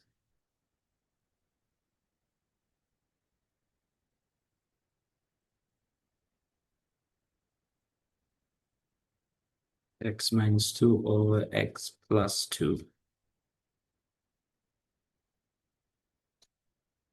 And then this one, to integrate the y square, you differentiate with respect to y first. So doing that will give you 2y. And then you multiply by dy dx. We're using the chain rule in here, okay? That's according to the chain rule. So this one is going to be 2y dy dx, and then the left-hand side, so since k is a scalar, it's like not in terms of x, you can take it out and differentiate x minus 2 over x plus 2. Okay, so if you want, you can use the quotient rule. Okay, I'm going to use the quotient rule anyway. Okay, so quotient rule tells you that you have to square the denominator, and then you keep the denominator like in the numerator, and then you differentiate the numerator. So differentiating in respect to x, you'll get 1 minus the numerator, which is x minus 2, times the denominator, times the derivative of the denominator, which is 1 again, okay? Right, so let's simplify all this together. So this equals to k x plus 2 minus bracket x minus 2. So if you open up the brackets, you'll just get x minus x plus 2 over x plus 2 square. Okay, so the x's in the numerator, they cancel out. So you'll just get 2y dy dx. 2 plus 2 is 4, so that's 4k over x plus 2 squared. So simplifying that and making dy dx a subject, so the 2 you can divide. So this one becomes 2. And your final expression for dy dx is going to be 2k over y times x plus 2 squared. Okay, so this is our equation 1. As you can see in here, the k is not there. So you may ask, how do we remove the k? Okay, so it's very simple. You just take your original equation that you started with and you make k the subject. Okay, so that's what we're going to do. So y squared equals to k times x minus 2 over x plus 2. All right, so very simple. K, you just multiply by the reciprocal of this fraction here. And by doing that, you'll get y squared times x plus 2 over x minus 2. All right? Yeah, so all right, so that's equation 2. Let's see if we got, okay. So we're going to substitute 1 into 2. So dy dx is 2y squared times x plus 2 over x minus 2 divided by y times x plus 2 square, right? So okay, so let me just simplify this. So the denominator in here, it will go down to the denominator down here, okay?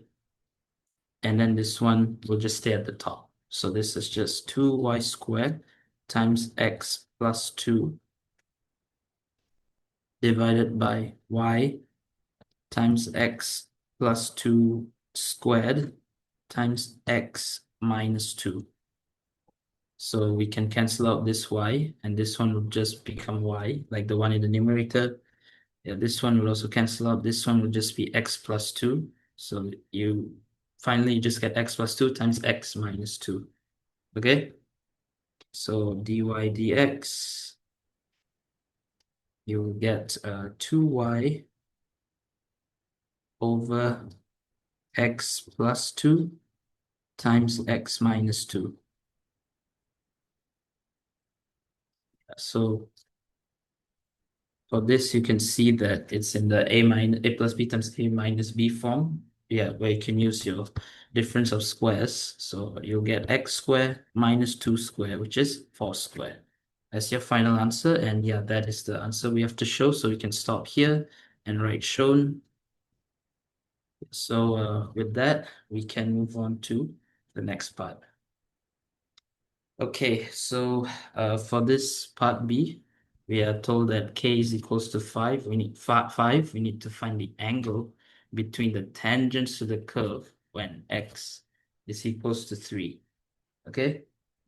And then we are told to give our answer in this form where a, b, and c are integers. Okay, so anyway, let's find the gradients of the tangents to the curve when x equals to 3. Okay, so first things first, let's copy down our dy dx. So dy dx is 2y over x squared minus 4. Yeah, so this is dy dx. Yeah, as you can see, we need to know both the x value and the y value. So yeah, we're going to take the original equation, y squared equals to k. So k is 5. So 5 times x minus 2 over x plus 2. Yeah, so we're going to substitute x equals to 3. So y squared is just 5, 3 minus 2 over 3 plus 2. So 3 plus 2 is 5. So this cancels out. So therefore, y squared is just 1. And you take the square root, you'll get y equals to 1 and y equals to negative 1. So therefore, you have 2 points, 3, 1, and 3, -1. All right. So now you're gonna find the gradient of both of those lines. Okay. So we're gonna let one of the gradients be m1. So it's just like the dy dx. We're at the point 3, comma 1. Okay, so it's just 2 times the y value, which is 1, over the x squared, which is 3 squared, minus 4. Okay, so this just becomes 2 over 3 squared minus 4, which is 2 over 5, and then m2, which is the second gradient, is going to be 2 times -1 y over 3 squared minus 4. Okay, so this is minus 2 over 5. Okay, yeah, so this is the gradients of our two lines. Okay, all right, let's sketch these two lines. Okay, all right, so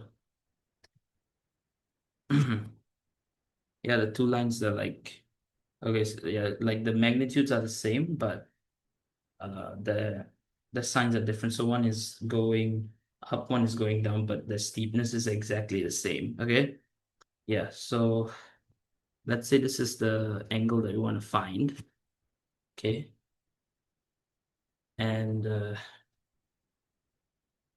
yeah, as you can see so here alpha is basically the theta 1. So we're gonna let this be the line with the gradient m1, and this is the line with the gradient m2. So this is theta 1. Okay, and we're gonna let this be theta 2. So theta 2. Okay, so uh all right, so how do we relate the angle made by this line that I drew, this horizontal line that cuts through the point of intersection? Yeah, like how does the angle relate to the gradient of the line? Okay, so yeah, let's just like draw a small triangle here, right angle triangle. So yeah, let's okay, so that's theta 1. So m1 is basically just this distance divided by this distance. You know what else? Okay, so can we think of a trig ratio that relates those two sides together? Well, it's basically this tangent, okay? Yes, tangent is just the opposite side over the hypotenuse, or y over x, right? Yeah, so we can say that tangent theta 1 is that, yeah, y over x, which is basically the same as m1, right? Yeah. And so we can say that tangent theta 1 is 2 over 5. Now let's see for theta 2. Okay, so for theta 2, we can also draw a right angle triangle like this. Okay, so for tangent theta 2 is going to also be this side over this longer side.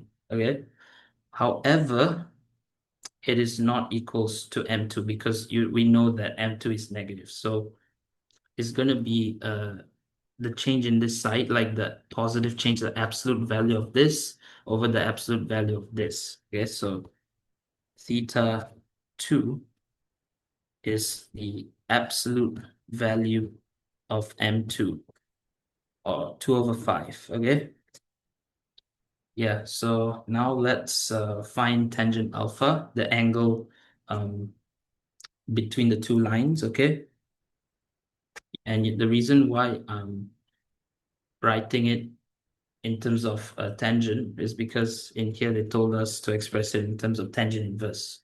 So I could have found the angle directly, but I don't think it's going to give me the right expression. Okay, so yeah, let's find tangent alpha first. So as we know, alpha is just theta 1 plus theta 2. So this is just tangent theta 1 plus theta 2. Okay, so yeah. So you can see tangent A plus B is just tangent A plus tangent B over 1 minus tangent A tangent B. All right, so This is tangent theta 1 plus tangent theta 2 over 1 minus tangent theta 1 over tangent theta 2. Yeah, so that's the formula we're going to be using here. Right, so tangent theta 1 is 2 over 5 plus 2 over 5 over 1 minus 2 over 5 squared. Yeah, so this is 4 over 5 divided by 1 minus 2 over 5 squared. So that is 20 over 21. All right. Okay, now we can just take the inverse tangents to find alpha. That's just tangent inverse 20 over 1 to 20 over 21. So yeah, you can see it fits this form exactly. So A is 1, B is 20, and C is 21. So we can stop here for this question. Let's move on to the final question. Okay, so for this question, we are told that the points A and B, they have these position vectors. So OA is this and OB is this relative to the origin O. Okay, so for the first part, we need to show that the perpendicular distance from A to the line through O and B is square root 65 over 3. Okay, so first things first, let's draw like a rough sketch of, the points and the lines that they're referring to here. So this is A, and this is the point that passes through O and B, okay? So what they're telling us to find is the perpendicular distance. So we're going to call this point P. Okay, so basically we just have to find the length of the line P. So P is a point on OB, and it is like when it's connected to A, AP is perpendicular to OB. Okay.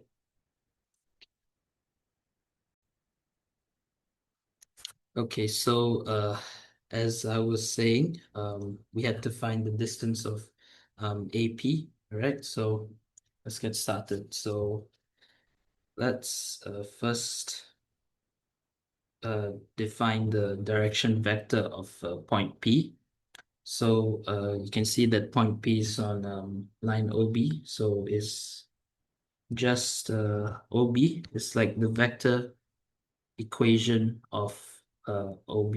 Like you can represent it using the vector equation of OB. All right, so let's first find, sorry. Yeah, let's find OB first. Okay, so OB, okay, they already gave it to us, so we don't have to. It's just 4, 2, 4. Now, since OP is along OB, we can use the vector equation of OB to find it, right? So to find the vector equation of OB, we just pick one point along OB. So we can choose the point O, which is just 0, 0, 0. And then you add it with the scalar multiple. So I'm just going to use lambda of the direction vector. The direction vector in this case is OB. So yeah, plus lambda 4, 2, 4. So after simplifying and adding up everything, you're going to get 0 plus 4 lambda. So that's 4 lambda. And then 0 plus 2 lambda, that's 2 lambda. And 0 plus 4 lambda, that is also 4 lambda. Okay? Yeah, so that's OP. All right, and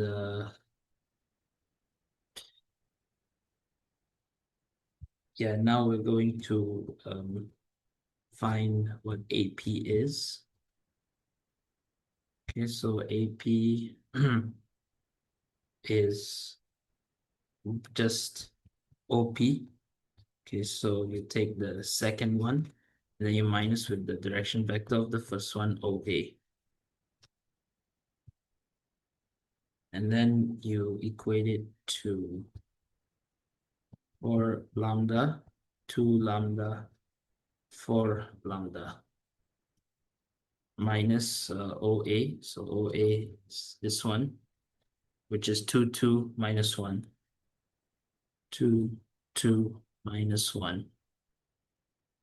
So this is 4 lambda minus 2, 2 lambda minus 2, 4 lambda plus 1. So that's AP. Okay, so we know what AP and OB are. And now we're going to find the dot product of AP and OB. So since AP and OB are perpendicular, the dot product has to be equals to 0. Okay, so let's find the dot product in terms of lambda.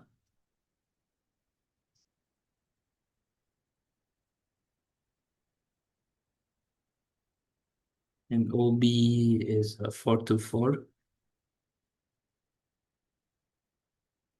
equals to 0. So 4 lambda minus 2 times 4, that is 16 lambda minus 8 plus 2 times 2 lambda, that's 4 lambda, minus 2 times 2, that is minus 4. And then plus this last set, 4 times 4 lambda plus 1. So 4 times 4 lambda, that's 16 lambda, plus 4 times 1, that is 4, equals to 0. Okay, so now we're going to add up all the lambdas together. So 32 plus 4, that is 36 lambda, equals to 8 plus 4 minus 4, and which will get you 36 lambda equals to 8, and lambda equals to 8 over 36, which is 2 over 9. All right, now let's so now we can find out what AP actually is. So AP is just 4 lambda minus 2. So that's 4 times 2 over 9 minus 2 times 2 times 2 over 9 minus 2 times 4 times 2 over 9 plus 1.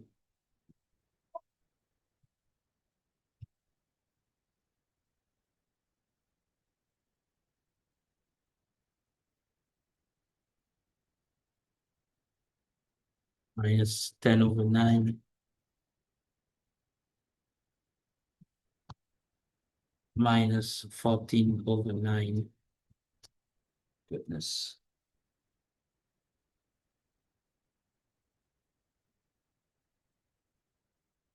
And 17 over 9. So that's what AP is. Now we need to find the perpendicular distance. I mean the distance of AP. Okay, so unfortunately we ran out of space. So yeah, I'm just gonna like do it here if y'all don't mind. Yeah, so this is negative 10 over 9 square plus negative 14 over 9 square plus 17 over 9 square. Okay, and this 10 over 9 square plus negative 14 over 9 square plus 17 over 9 square square rooted, you will get 1/3 square root 65, which is the exact perpendicular distance that the question told us to show. So we can stop here and write down shown. Yeah, so with that, we can move on to the last and final part. Okay, so for this part, we're told that the bullet point C, it has this position vector where P and Q are constants. And we're also told that OC is perpendicular to AB and angle AOC is equals to angle COB. Using these two pieces of information, we need to find the values of P and Q. Okay, so using the first piece of information that OC is perpendicular to AB. Okay, yeah, so let's find out what AB is. So AB is just OB minus OA. So OB is 424 and OA is 2 to -1. And this is equals to 205. So this is AB. Now OC dotted with AB is actually 0 because they're perpendicular to each other. Okay, so OC, OC is 3PQ, 3PQ, and dotted with AB, 205 equals to 0. So 3 times 2, that is 6. P times 0 is 0, and plus 5 times Q, that's 5Q equals to 0. So 5Q is -6. And this gives us Q equals to -6/5. So this is our first answer for Q. Now we're going to find P using the second piece of information. Okay, so to find the angle between two vectors, you can also use scalar product for that one. Sorry, you can use the scalar product for that one. So I highlighted here already. A dot B is modulus of A times modulus of B equals to cosine theta. Okay, so that's the formula we'll be using. Okay, so what is the condition for A and B to have? Like if you want to find the angle between two vectors, okay? So let this be angle AOC, and this is the angle we want to find, right? So the condition is that they have to be going outwards from the point of intersection, which is here. Okay, so yeah, so you have to find the dot product of OA and OC. So OA dotted with OC is the modulus of OA times the modulus of OC times cosine AOC. So OA from up there is 2 to -1, 2 to -1, K, and OC is 3PQ. Q is -6/5, so 3P -6/5 equals to the modulus of OA, that is 2 square plus 2 square plus -1 square times OC. OC is 3 square plus -6/5 square plus P square times cosine AOC. Okay, so 2 times 3, that is 6. 2 times P, that's 2P. And 1 times okay, that's 6/5. That's equals to 2 square. It's 2 square plus negative 1 square. That is 9 times square root of 3 squared plus negative 6 over 5 squared. That is 261 over 25. So this is p squared plus 261 over 25 cos AOC. Okay. Okay, so let's simplify everything else. So 6 plus 6 over 5, that is 36 over 5. So this is 2p plus 36 over 5 equals to 9 times square root b squared plus 261 over 25 cosine AOC. Okay, yeah, so using these pieces of information, we can make cosine AOC the subject.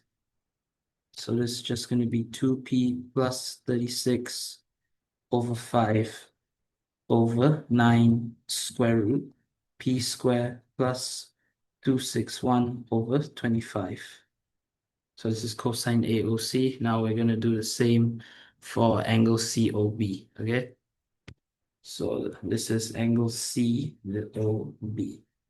So for the angle COB, the vectors involve the OC and OB, okay? So these two angles are like similar. So this is just going to be OC dotted with OB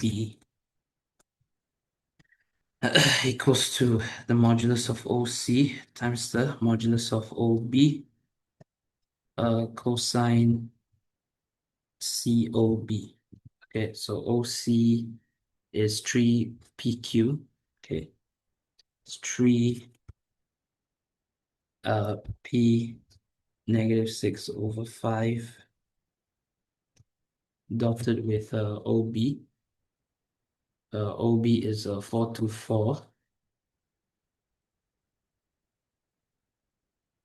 equals to square root modulus of OC, that is okay, modulus of OC is already found. It's just square root p squared over 261 over 25. And the modulus of OB, that is, oh wait, OB is a 4 squared plus 2 squared plus 4 squared. Okay, 4 squared plus 2 squared plus 4 squared. Yeah, times cosine COB. Okay, so simplifying the left and right hand sides. So 3 times 4 is 12 plus 4 times negative 6 over 5. That's 36 over 5. So the 2 times p, that's 2p plus 36 over 5. That's equals to also square root of 4 squared plus 2 squared plus 4 squared. Square rooted, that's 6. So 6 times p squared times 261 over 25 cosine COB. So let's label this equation 1, equation 2. Okay, so we know that cosine COB is equals to cosine AOC. So therefore, we're going to substitute equation 1 into equation 2. Okay, sub 1 into 2.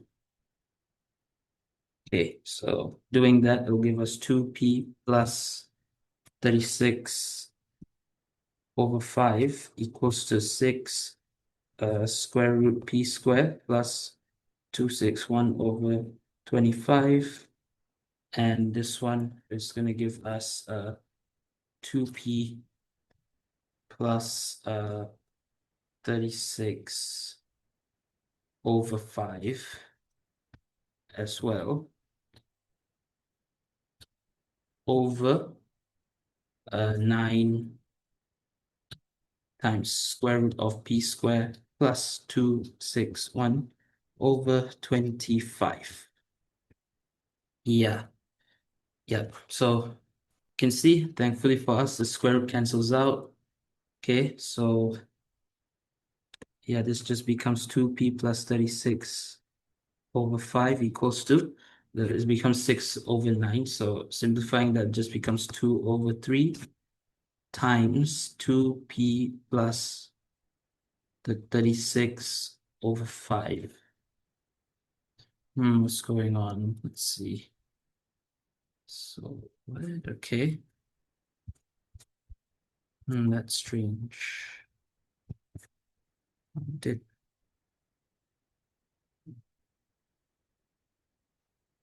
must be a fluke.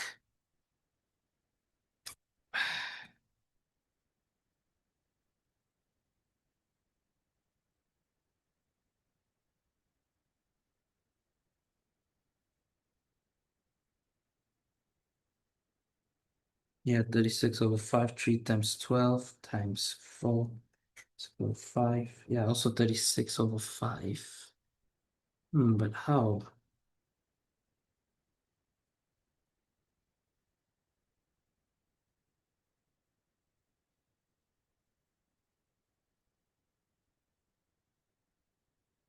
Hmm. Oh my goodness. That is strange.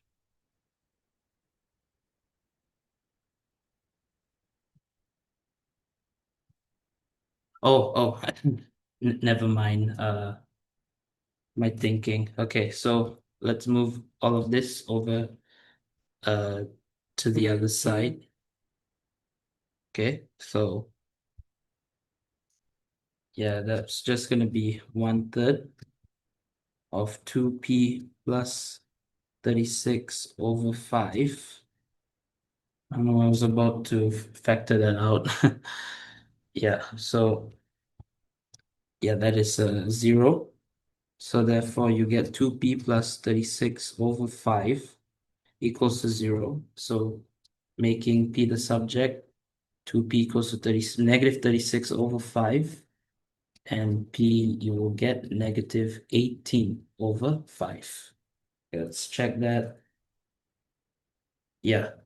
So yeah, this would be our final answer. P is negative 18 over 5 and Q is negative 6 over 5. And yeah, we have come to the end of this paper. So I hope you found this video helpful. If you did, please make sure to like and subscribe to this channel for more future past paper solving videos and possibly topical videos of A-level math and further maths. If you have any questions, queries, or any feedback, feel free to leave it down in the comments below. And with that, I'll see you guys again next time. Okay, thank you guys.